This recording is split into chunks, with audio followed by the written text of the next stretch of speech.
Pour accompagner nos adhérents dans les évolutions sociétales, nous proposons de structurer avec eux la mise en place d'une démarche RSE au sein de leur entreprise.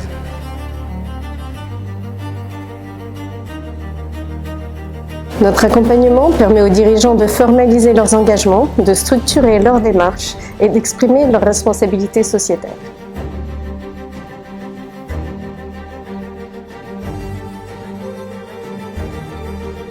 L'intérêt de s'engager dans une démarche RSE est multiple. Le premier, c'est de positionner stratégiquement son entreprise dans cette démarche. Et cette démarche, elle est globale puisqu'elle touche plusieurs piliers. Elle touche le pilier économique, le pilier social et le pilier sociétal ou environnemental.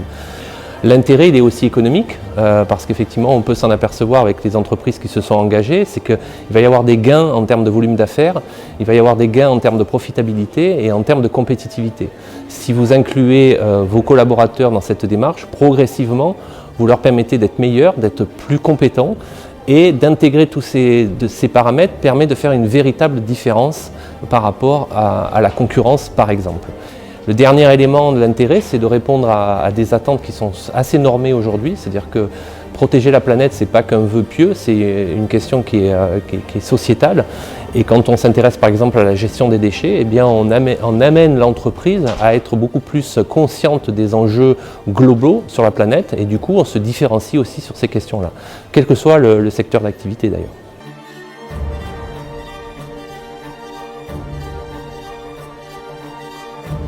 Alors on peut voir l'écologie et les crises comme une grosse contrainte, et c'en est une, il faut être honnête. Par contre, derrière chaque contrainte, il y a des opportunités, et pas les moindres. On a devant nous des énormes innovations qui vont se produire. Alors, celui qui voit la contrainte comme une opportunité peut se dire, en fait, dans tout ça, il y a réellement de nouvelles choses qui vont s'ouvrir, des nouvelles manières de travailler, et donc des énormes possibilités de développement commerciaux. Et puis, l'autre point, c'est la communauté au sens large, c'est pas juste les personnes, mais c'est notre écosystème. On fait une activité parce que nous existons dans un écosystème. Et si on n'en prend pas soin, si on n'inclut pas la réflexion de notre relation avec l'écosystème, c'est limité dans le temps. Donc ça tiendra peut-être 5 ans, 10 ans, 25 ans, mais pas des générations. C'est donc un facteur de différenciation, je vais dire, par l'exclusion. Si on ne le fait pas, on va s'auto-exclure par rapport à l'écosystème. Et par rapport à la concurrence, il faut se dire que le sujet est dans une sorte de maturité. Tout le monde en parle, beaucoup de gens en parlent, beaucoup de gens se positionnent, mais jusqu'où ça va? Quelle est cette démarche? Est-ce qu'elle est juste communicationnelle ou est-ce qu'elle va s'inscrire dans la raison d'être de l'entreprise? Et si on veut réfléchir jusque-là, il faut se mettre dans une démarche, un processus, et donc s'inscrire dans le temps. Et pour ça, c'est bon d'être accompagné et d'avoir des conseils.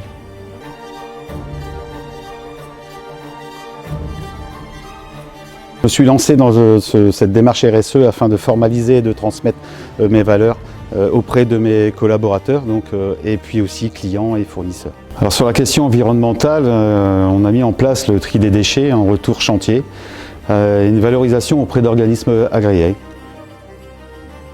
Alors la démarche RSE va nous permettre en fait de capitaliser toutes nos actions, de pouvoir les mettre par écrit et surtout de communiquer auprès de nos clients et nos fournisseurs, aussi auprès de nos collaborateurs, de façon à ce qu'ils adhèrent à notre démarche et soient participatifs.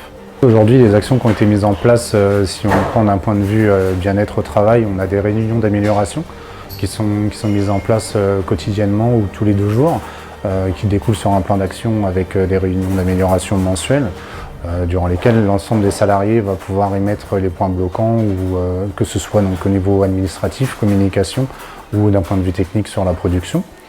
Et côté environnemental, voilà maintenant 2 ans qu'on a réimplanté la culture de l'osier.